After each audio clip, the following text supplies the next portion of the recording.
Yorobun, otoke Chinesio-chan, Chinesio. Hai, ketemu lagi dengan saya, Raya Sam. Yeay. Mau ngasih tahu kalau aku sekarang buka kelas bahasa Korea online. Yang ngajar siapa? Ya aku sendiri. Di kelas ini ada 3 kelas yang bisa kalian ambil. Yang pertama, kelas Hangul. Ini diperuntukkan untuk kalian yang mau mulai belajar bahasa Korea. Nanti akan saya ajari secara online tentang huruf yang kalian harus hafalkan dan bagaimana cara membacanya. Biayanya juga sangat terjangkau. Yang kedua ada kelas Munbok atau tata bahasa. Di sini nanti adalah untuk kalian yang mau mempelajari lebih banyak lagi tentang bahasa Korea, yaitu untuk tata bahasanya sehingga kalian bisa menulis dan berbicara bahasa Korea. Misalnya 저는 밥을 먹고 싶어요, seperti itu. Yang kelas ketiga yaitu tentang pemantapan IPS Topik, yaitu kelas IPS Topik yang diperuntukkan kepada kalian yang mau mengikuti ujian IPS Topik. Nah, untuk info lebih lanjut kalian bisa langsung hubungi dan WA nomor di sini ya. Kamsahamnida.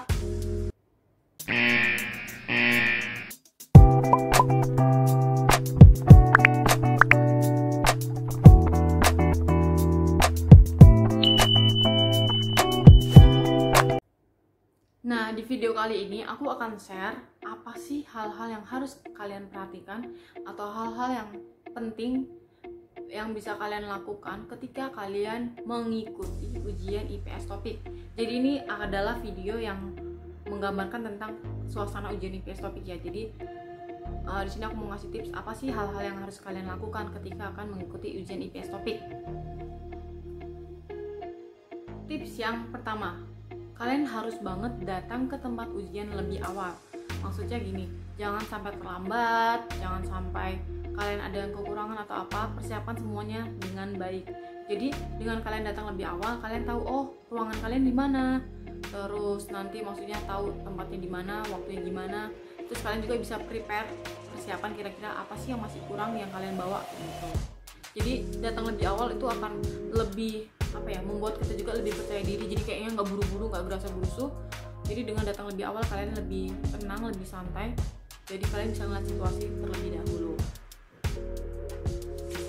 Yang kedua, penting juga usahakan kalian sehat ya. Jadi sebelum mengikuti ujian kalian juga sudah makan makanan yang sehat, dan selama kalian ikut ujian juga kalian harus sangat menjaga kesehatan kalian, karena penting banget kesehatan ini dalam mengikuti ujian IPS Topik. Karena kan kita nanti situ suruh nunggunya lama ya. Jadi kondisi kalian yang gak fit nanti itu sangat berpengaruh dalam kalian mengerjakan soal. Jadi kalian nanti bisa nunggu lama banget, tapi itu sampai lemas malah nanti nggak konsen mengerjakan soal ujian IPS Topik. Jadi pastikan kalian sehat. Terus jangan lupa makan. Jadi jangan mentang-mentang aduh aku grogi nih dan sebagainya, jangan. Pokoknya tetap kalian harus makan biar nggak lapar, karena nanti kalau lapar kalian bisa nggak mikir gitu. Jadi tetap harus memperhatikan kesehatan kalian. Oke? Nah, sekarang kita masuk ke dalam suasana ketika mengikuti ujian IPS Topik. Yang pastinya kalian itu pasti akan deg-degan. Nah, usahain kalian itu nggak deg-degan banget, misalnya dengan cara tarik nafas, buang nafas dan sebagainya. Jadi itu kalian jangan grogi, karena ketika kalian semakin grogi kalian akan buyar pikirannya. Mungkin kalian bisa, tapi pengalaman aku waktu itu murid-murid aku yang termasuk pintar pun, karena mereka grogi saking nggak pernahnya, biasanya ujian biasa aja nih, saking grogi mikirin gimana nya, akhirnya malah dia buyar ngerjain soalnya itu. Padahal sebenarnya di biasa pun dia bisa gitu. Cuma karena waktu ditanya kenapa kok kamu nggak bisa, dia bilang grogi Sam. Wah itu sayang banget, padahal gimana ya, sebenarnya dia bisa, cuma karena dia grogi akhirnya nggak bisa. Maka dari itu ketika kalian tiba di ruangan, usahakan tenangkan dulu pikiran kalian, diri kalian, nggak usah pikir yang aneh-aneh. Pokoknya kerjaan aja seperti biasa kalian mengerjakan soal ujian IPS Topik. Jadi itu bisa membuat kalian lebih tenang, dengan lebih santai kalian bisa mengerjakan soal lebih baik lagi. Oke? Nah, tips penting lainnya, pastikan kalian sudah bisa membaca dengan cepat. Kenapa? Karena ini sangat mempengaruhi kecepatan kalian dalam membaca habis itu ngeliat soal. Ini berpengaruh kepada nanti kan tiba-tiba soalnya lama atau gimana waktunya, tiba-tiba udah habis kan. Jadi dengan kalian bisa membaca cepat Hangul, itu akan membuat kalian lebih efektif dalam mengerjakan soal. Jadi gimana caranya Sam? Ya kalian emang harus sering-sering baca secara cepat gitu. Jadi cari intinya apa dari sebuah kalimat itu penting banget. Gimana caranya? Ya harus dipelajari setiap hari, itu nggak mungkin instan. Jadi memang harus dipelajari setiap hari.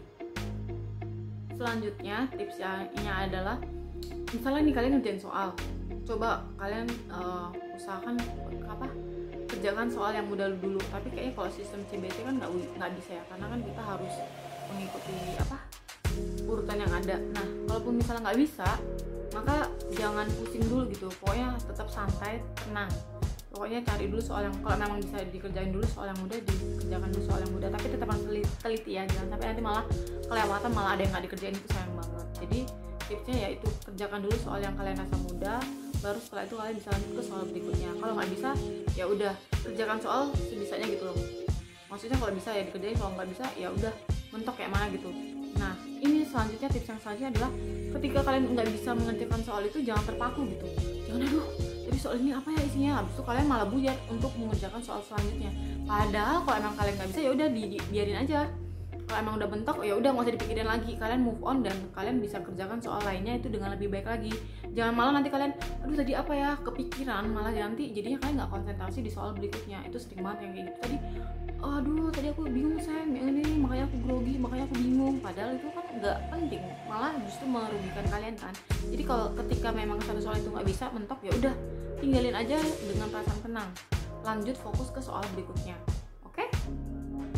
Selain itu, sikap yang harus kalian perhatikan ketika ikut ujian IPS topik adalah nggak usah lihat kanan kiri, tengok belakang depan, nggak usah.